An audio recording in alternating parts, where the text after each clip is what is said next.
Ladies and gentlemen, to take us on working smart, spending less and achieving more.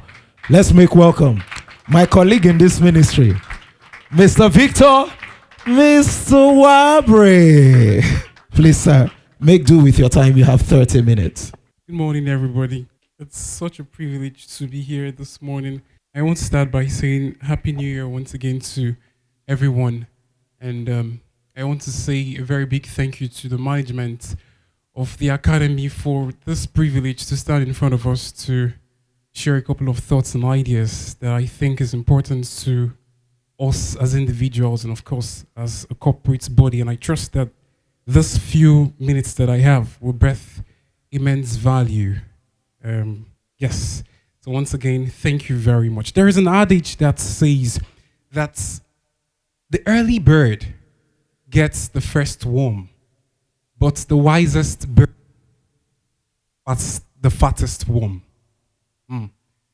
The early bird gets the first worm, but the wisest bird gets the fattest worm. I've been asked to talk on a topic titled Working Smart, Spending Less and Achieving More. And I trust that this session would do us real good. There's a story of a power plant.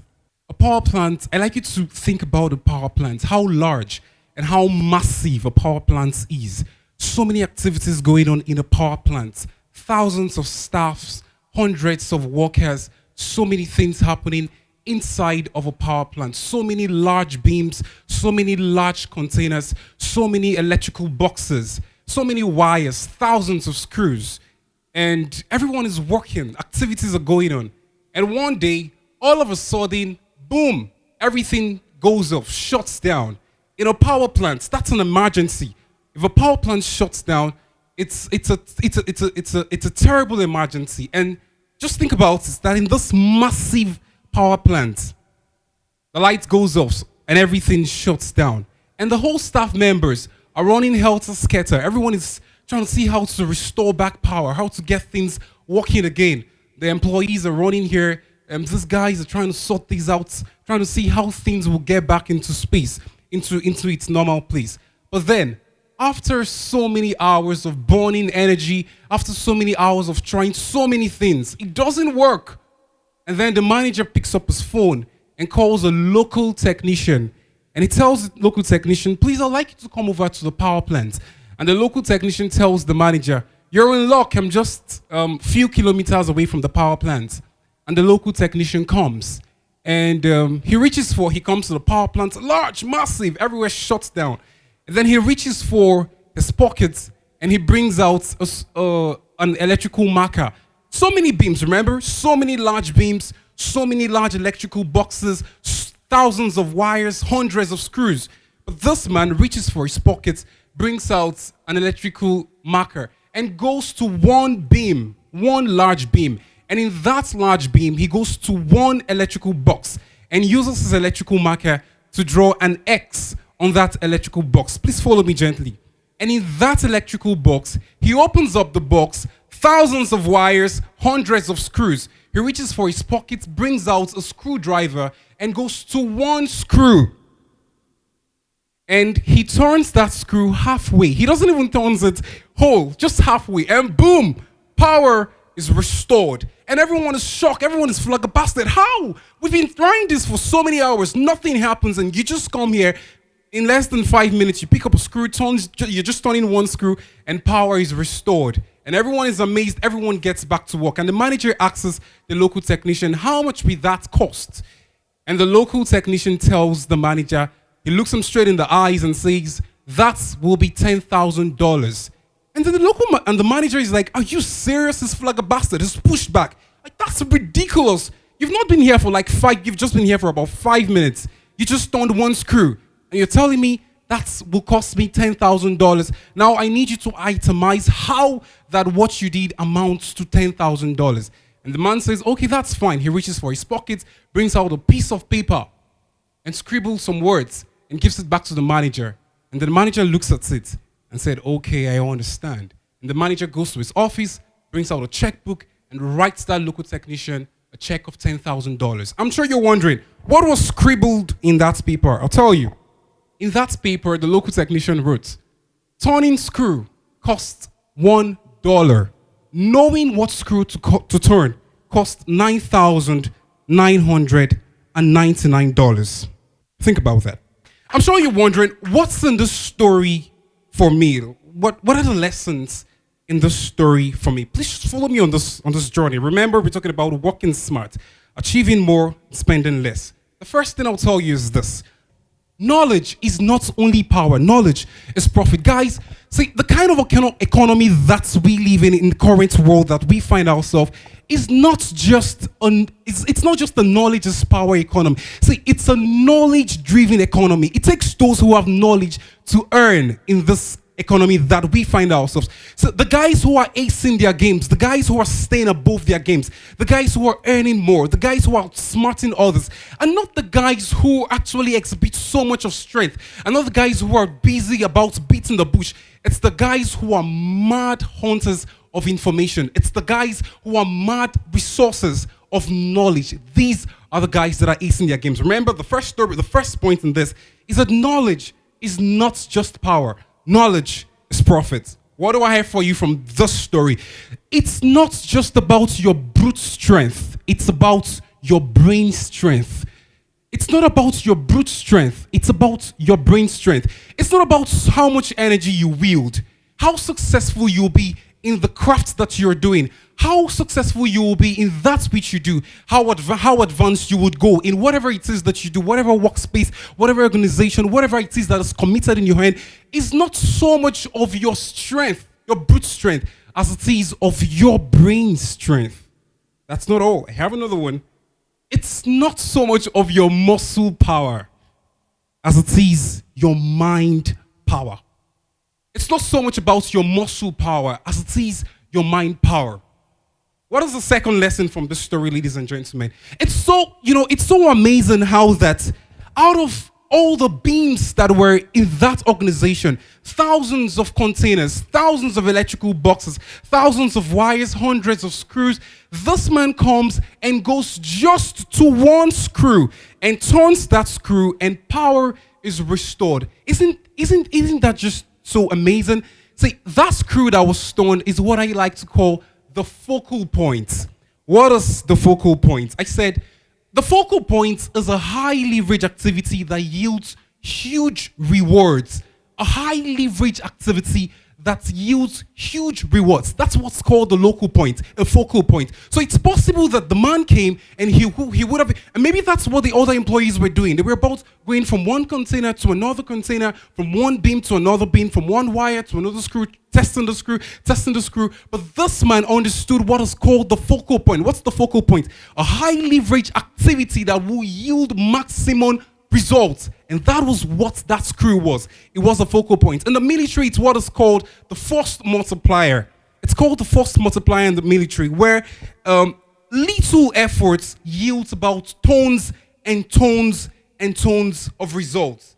Now, you're asking me, you might be asking, how do we apply this principle? How do we apply all of this to our present world, to our lives as individuals, to us as a corporate entity, to us as teachers and staff members of this organization? How do we apply this to the work that we do? If we would apply this, you would have to remember what is called the Pareto principle. Tell your neighbor the Pareto principle. What's the Pareto principle? The Pareto principle, it's the 80-20 rule. The 80-20 rule, where 20% of your efforts gives you 80% of the reward. 20% of your effort gives you 20%, 80% of... See, can I tell you guys, if you think that it takes 3 hours to solve a problem, the world is looking for people who would solve that problem in 3 minutes. And can I shock you? There are people who will do it. So you want to try as much as possible to see that you leverage as much as you can on the Pareto principle, where it is that 20% of your efforts, 20% of the time and the resources you burn and the things that you do is yielding 80% of the results. Let's take, for instance, you're in business and your customers are clients. And those clients, you want to ensure that 20% of those clients yield 80% of the rewards. For instance, you're a student, you have examinations, you're preparing. You want to ensure that 20% of the study yields 80% of the reward, 80% of the comprehension. That is the world we live in today. See, it's not about the energy. It's not about the 80% any longer. See, nobody has the time for you to put in all of the 80%, which will not yield 100%, but rather the 20%, because the numbers are consistent. If you put in the 20% efforts, you would get the 80% reward. That's if you follow the Pareto principle and vice versa. The kind of world we live in, ladies and gentlemen, it takes the principle to thrive because economies are collapsing, things are getting hard, people are pushed to the cliff, people are looking for men and women, young people, smart people who will be able to leverage on the focal point of whatever it is that they are doing. People who are smart, people who are innovative, who are constantly thinking, how is it that I would spend a little time on this to achieve more? How do I spend 20% of my time to get 80% of the reward? How will I spend 20% of my resources to get 80% of the reward? How do I spend how do I get few clients, regardless if I can't go as much as possible to getting 50 clients? How do I get 30 clients that will yield the same amount of rewards as getting a 50 clients? That is the world that we live in this present economy. Now, I told you we're talking about working smart, achieving more when you put in less. But you see, you hear people talk about work smart, stop working hard. You need to start working smart. Gone are the days where you work, the timer is off. Please put it on so I can monitor my time. Gone are the days where you hear people say, work smart, guy. You can't keep on working hard. But the difference is that you need to understand the difference between working smart and working hard. Because if you don't understand what the difference is, how do you tell if you're working smart? So let's first of all differentiate what it is that is smart work and hard work. Let's start off with hard work. What is hard work? Hard work focuses on quantity more than quality. Hard work. It focuses on quantity more than quality. So the hard worker, the guy who is a hard worker, is not really concerned about the quality. Let's just get the clients. Let's just get the children. Let's just get the numbers. Let's just do it. Let's get the numbers. Let's get the numbers. But he's not concerned if the numbers are better than the required quality. He's not concerned. Let's put in the energy. Let's do this, guys. Let's put in the resources. Let's burn the resources. Let's burn the time. Let's burn the energy. He's concerned about quantity. He's not concerned about quality. And please, as I talk to you, I'm not just saying words. Those things that I say, because, we're trying to judge, we're trying to measure a smart worker and a hard worker. And it's not just for say, it's for you. So you want to put these things in front of you. If some of the things that I talk about, you can see reflections of these things in your life, it means you're a hard worker and that you need to transcend from being a hard worker to being a smart worker. Number one, I said, a hard worker focuses on what? Quantity and not quality. Number two, the hard worker follows conventional approach and methods to complete task. The hard worker is like, this is the way it had always been done. This is the manuscript. This is the template. This is the ancient landmark. We cannot deviate from this. This is the convention. He's not concerned about how do we get creative about this? Even though he knows, okay, fuel has gone up. Fuel is no longer 118 naira per liter. It's now 616 naira per liter. He's not concerned how that he's able to do this thing better, to see that he's able to burn less of that fuel because it has gone up to achieving more. He just knows that we have to earn this fuel from 10 a.m. to 3 p.m. That's the way we've been doing it. We can't think outside the box. There's no room for creativity. Let's just follow the templates. Let's follow the manual. If you see the traits of this in your life, bro, sister, you are a hard worker. Number three, the hard worker starts with a task before or without planning. He doesn't care. He feels he has the strength. He feels he has the resources. He has the muscle. He doesn't care about planning. He doesn't care about evaluating. We've always done it before. We come to class every day. It's not piano melodies. We've been doing it over and over. We go from Jingle Bells to Mary Had the Little Lamb to Twinkle Twinkle Little Star. He's not concerned about planning. He's not concerned about evaluating. In the last class, this didn't really work. I told this kid for the whole day, and this kid could not really play Mary Had the Little Lamb. He's not concerned. He doesn't plan. He doesn't evaluate. He comes the next weekend. Oh, you don't know how to play million had the lip slam. Let's do it again. He keeps on doing it over and over. And maybe at some point, if the director complains, why is this kid still here? He's okay, let's move ahead. Let's go to Jingle Bells. He's not a planner. He's not an evaluator. He doesn't evaluate what works and what doesn't work. That is a hard worker. He just feels, let's come in every day, 11 a.m. to 3 p.m. I have the strength, I have the energy. Let's put in everything. And 3 p.m., he takes off his bag, he goes. He's not a planner. He's not an evaluator. If you're that person, you're a hard worker. Hope the mirror is in front of you. Mirror yourself with the words that I speak this morning. Number 4, the hard worker, dedication is there, but results are not striking or visible. There is really dedication. The guy is committed. The lady is committed. She comes in every day, 10:30. Staff planning meeting starts at 10:30. She's there. She would never break it. He would never falter. He would never go against it. He tries as much as possible to be committed to the task. He tries as much as possible to be dedicated. But you can't really see traces of results in the work that he does. He's humble, she's dedicated, she's committed. You can't really find a fault in his work process. You can't really find a fault in his organizational skills and all of that. Everybody's cool with him. The guy is a cool guy. The kids love him. But you can't find traces of results. If you're that guy, you're a hard worker because you keep working 10 a.m. to 3 p.m. and you put in all the work, you put in all the energy, you put in all the resources, you burn your strength and everything. But at the end of the day, the director comes and says, I cannot see anything you're doing. There are no results. And if the results are there, they are not striking, they're not feasible. It's just the normal thing we've always been saying. If that is your person, you're a hard worker. You need to transcend to becoming a smart worker. And finally, the hard worker adds more stress. Because, at the end of the day, when you burn your strength, because you see, the smart worker is constantly seeking for how to do less to achieve more. Whereas the hard worker is doing more and achieving less. You see the difference? So at the end of the day, who's more stressed? I can't hear you. Who's more stressed? The hard worker. Because the smart worker is consistently thinking. I tell people, workaholics, you see the workaholics. The workaholic stays up all day, he stays in work.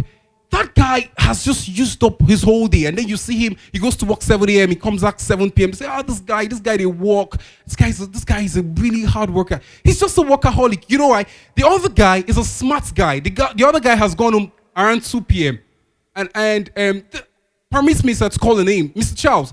If there's one smart guy, of course, the director says it, we all know.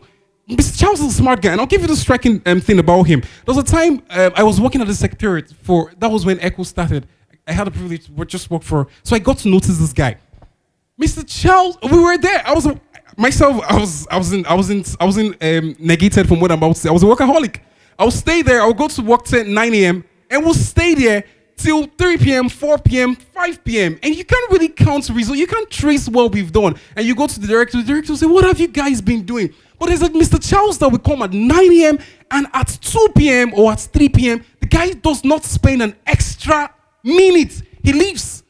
But we're workaholics. We're supposed to leave at 3 p.m., but we've not been able to bring any results. And we know we can't leave because you can't show anything to the director. And so we're doing overtime, and then it feels like this guy is working hard. You're not really working hard. You're just using up the whole day. The smart guy has done what he has to do in time, and he has gone, and he's chilling. He's doing something elsewhere. Yes. Finally, it adds stress to you. Are you a hard worker or a smart worker? Next slide is the smart worker. I'm sure we are not just listening to these words. I told you, mirror yourself. So if you're a hard worker, by those words, you already know. Who's a smart worker? A smart worker achieves quantity and quality. The smart worker remember we said the hard worker is actually concerned about quantity and not quality. But you see, the smart worker is not just concerned about quantity. The smart worker is also concerned about quality. So the smart worker does not drop any for any. He tries to see how to constantly push the two.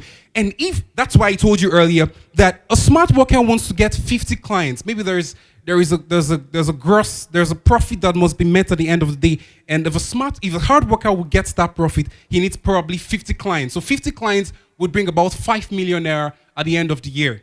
That's a hard worker. So a hard worker is constantly pushing. We must get 50 clients. We must get 50 students and all of that, so we can meet the 5 million naira profit that is assigned to us.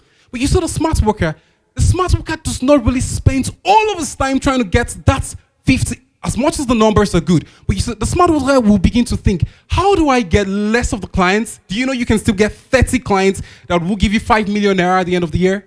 It's possible. It's possible, yes. And that's why in the center, I've been an admin, so I can tell you for a fact there are times when there are centers who have lesser amount of students, but the center who has lesser amount of students, the profits that they push in and reckon into the academy outweighs the ones who have large amounts of students. Yes, if you agree with me, say yes, yes. It's true. That's what a smart worker is doing. He's constantly thinking, if I can't beat the number, I can't waste all day waiting for the numbers to come. How do I use the little number to get the same results? That's a smart worker. Number two, who's a smart worker? A smart worker explores new methods and more effective approaches to complete the task. The smart worker is not really concerned about the convention. It has always been like this. We just have to do it this way. The smart worker is constantly thinking. The smart worker is constantly asking himself, how? If you find yourself as a staff member, as whatever it is in any academy, in any corporation, in any organization that you are, and you find yourself not constantly asking yourself the how question, you're not a smart worker. Yes, because the smart worker is always asking the question, how? How do I do this? How do I make this easy for me? How do I reduce the burden for me? How do I do this better? I know it has always been this way, but there is a way to do it better. There is a way to do it better. And can I tell you something? The human brain is function. It is designed in such a way that if you do not stretch it, nothing will come.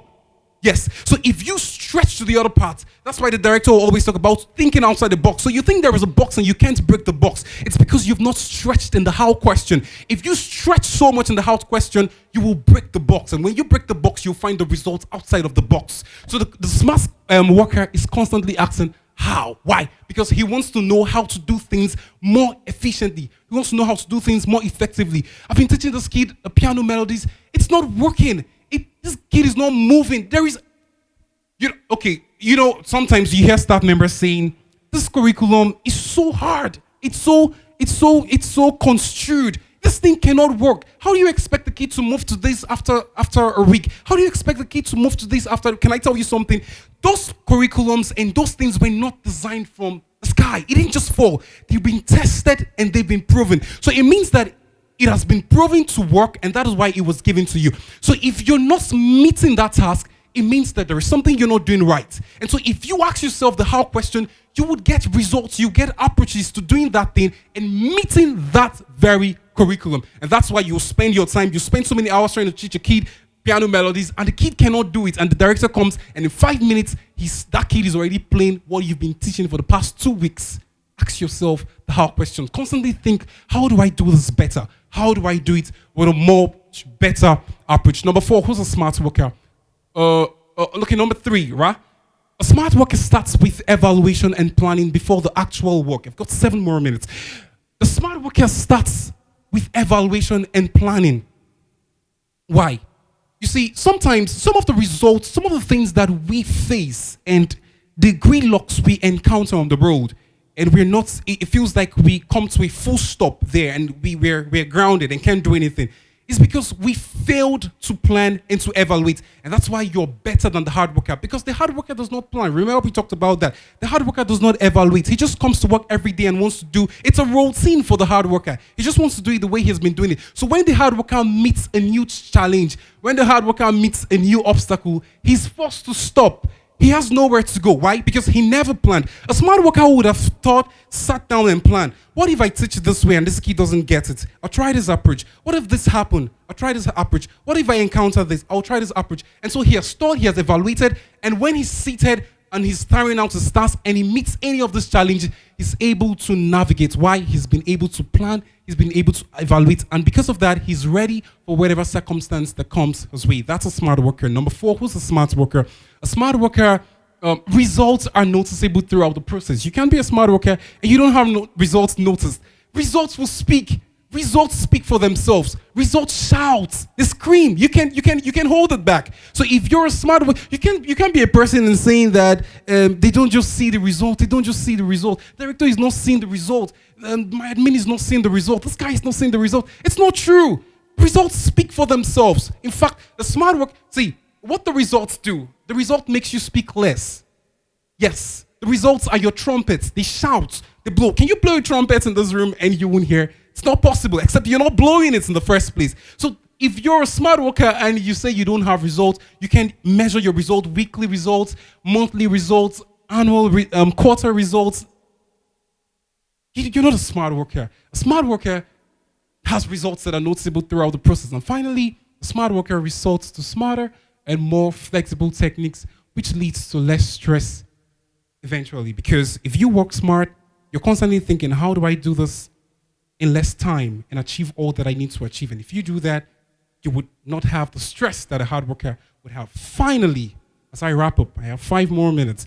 How to work smartly. So we've said all those things. We've talked about who a hard worker is, how you know you're a smart worker, and maybe by the words I've said this afternoon, you have traces where it's pinching to you that, come on, I've been a hard worker here. I need to change this. By the words I've said, the question comes, how do I become a smart worker? Number one, you need to work on your time management skills. That's the first thing. You need to work on your time management skills. Think about you having 86,400 naira in your bank account every single day. And at the end of every day, whatever amount you didn't use, you lose it. And the next day you get another 86,400 naira in your account. How would you invest that 86,000? How would you invest that money? Would you be the guy who would allow, would you be the guy who would just spend 1,000 naira and allow the rest to die and go? Because whatever you don't use, you lose it at the end of the year, at the end of the day. How would you invest that money? How would you spend that money? What are the things you would do wisely? Now think about that money as your time. You have 86,400 seconds every day. How are you investing the time that you have? How are you putting that time into profitable ventures? Because you come to work and you think that because it's a mind thing. How are you investing it? So the smart worker comes to work and the first thing for him is to get into work ASAP. And is thinking in the first 1 hour, I want to achieve this. In the first 2 hours, I want to achieve this. And at the end of the day, the guy is done and leaves. But the other guy comes to work, his money is already reading, the time is reading, and he thinks the first time is to joke, the first time is to crack jokes, say hi here and there, and he spends 1 hour, he hasn't done anything, 2 hours, he hasn't done anything. And the time when he now thinks, let me do something, the brain is dense because there's been lots of crack, there's been lots of joke, there's been lots of jesting and all of that. The brain is dense and he doesn't do anything significant. But smart worker comes and says, no, I have 86,400 naira and I've apportioned every single penny for something useful for that day. And so he hits the target running. The very first minute he gets to whatever adventure it is that he's doing. First off, if you will be a smart worker, you need to work on your time management skills. Number 2, guys, you need to delegate. You need to learn to delegate. You see, people, the issue is this, and people always want things to be done their own way. They just want to do it. This is how I want it to be done. And they feel that nobody else can do it that way. And that's one of the issues you have, because you have so many things you want to do. And you remember we're talking about how that you would achieve more in less time. You remember that's what we're talking about. So you have 5 things you want to do. And there are people who can actually do those things. Why not delegate? And if you don't trust them, why not teach them? So you can actually have people doing all of those things simultaneously. And at the end of the day, your results are remarkable. They are shouty. Now, a guy is in a class. Okay, you're saying I'm not an admin. Who am I delegating to? A guy is in a class, a teacher is in a class, and he has some advanced students, some upper primary students, and some primary students. And he has to teach everybody. And at the end of the day, he has to show results for everybody. And the advanced guys have quickly done what they have to do, and they're chilling, they're doing fine. Even though they are still practicing, this guy is settled for the day. He's hit his task for that very day. Why not delegate? Why not ask this guy, teach this guy, teach Pelumi, ask Pelumi, Taiwo, I know you can do this. Why not show Ivy how to do Mary had the lead to them? You know the principle, right? Do it. This guy, why don't you do this? And at the end of the day, you don't have one teacher in the class. You're having 4 teachers in the class because you have 3 advanced students which you've delegated simple tasks which they've done over the years to teach other people. And at the end of the day, you have 12 students in your class, and all 12 students have been able to achieve their goals. Why? Because you delegated. So when we talk about delegation, you don't have to be a leader. You can delegate to your students. Remember, we're talking about achieving more, spending less. Delegate if you would be a smart worker. Number 3, plan ahead. I can't overemphasize this. You need to plan ahead, because every day of our lives we are faced with challenges. Every day of our lives, the odds are not in our favor. It takes those who are ready to plan. And this that I say to you, it's a principle that cuts across your entire life. Everything that you do, The odds are not in your favor. The world is looking for ways to constantly press you against the wall. There are odds that are coming up every single day. So if you fail to plan, you're actually planning to fail. You would not work smart. There's no way you're going to be smart. So if you want to be a smart worker in the kind of world that we live in, where the odds are not in your favor, there's new challenges, the challenges you faced yesterday. Hey guys, the challenges you're coming to meet the next day is greater than the one you faced yesterday. If you're not planning, if you don't evaluate, if you don't have a foresight, how would you thrive? Plan ahead. Number 4, cultivate a creative and flexible mind. If you want to be a smart worker, you need to cultivate a creative and a flexible mind. Your mind needs to be creative. You need to constantly think, how do I do this? How do I do this? You're constantly improving yourself. You're constantly thinking of creative ways to go about things, because that's what the world is doing. Because that's what the world is looking for. The world is not looking for people. You think 3 hours is the appropriate time to do a task. The world is looking for people who will do it in 3 minutes. If you're not creative, if you're not flexible to adapt to changes and all of that, you would be left behind. Finally, I think, okay, one more. Have a growth mindset. You need to have a growth mindset. What's a growth mindset? You're constantly thinking, asking yourself, how do I grow? You're constantly upskilling yourself. The director was talking about some of us, Miss Mary, constantly upskilling herself. She comes to the center every day. You hear her singing. She's not just singing for naught. She's practicing. How do you practice? You don't sharpen the knife by keeping it still. Whatever you do not use, you will lose. So the guy is constantly sharpening his knife because you don't know when your heydays are coming. You don't know the opportunities that you will meet. So you're constantly. See, someone said that there is nothing like what's this word? Luck. Yeah, something in a luck catch up. It's not true. It does not exist. Luck is what you call opportunity meeting preparedness. So the guy was prepared. So the luck could also have come to you, but you were not prepared. And so it didn't happen for you. So what you call luck that happens to people and all of a sudden they just blow is actually opportunity meeting preparedness. And how do you prepare yourself if you're not constantly growing? This is not just for the academy. This is for your own life. You want to upskill. What is that thing that God has given to you? This is an assignment given to you. If you don't practice, if you don't grow, if you don't ask yourself for skills, you're not improving yourself, you just remain stagnant and the world will leave you behind. Finally, my time's up. This is the last point. Be adaptive and flexible. You need to be adaptive and flexible. So you're the team and you've known that, okay, this is the way things have always gone. You've planned, you evaluated, you did all things, but then you got to this point where what you're doing does not, you just made a problem you didn't envisage, you didn't prepare for. What do? You need to adapt. The hard worker will just stop and say, we didn't plan for this one, we didn't see it coming, and then he comes to a pause. But the smart worker immediately adapts. Okay, we're in this situation. There is no going back. There is no retreating. We cannot surrender. How do we maneuver our way and find success in that which we do? Hence, the principle of the water. If you put, let's leave that. Finally, guys, I'll leave with this quote. Lena Horn once said, "It's not the load that breaks you, it's the way you carry it." Think about it. It's not the load that breaks you down, it's the way you carry the load. So you think the load is heavy, it's probably the way you're carrying it. Another guy will carry that same load and it doesn't break him down. And hence, the great scholar, the great politician, the great legal practitioner Abraham Lincoln once said that if you give me 6 hours to chop down a tree, I'll spend the first 4 sharpening the axe. You know why? That was a man who understood smart work. Cheers to a great year of doing great. Cheers to a great year of smart work. Thank you very much.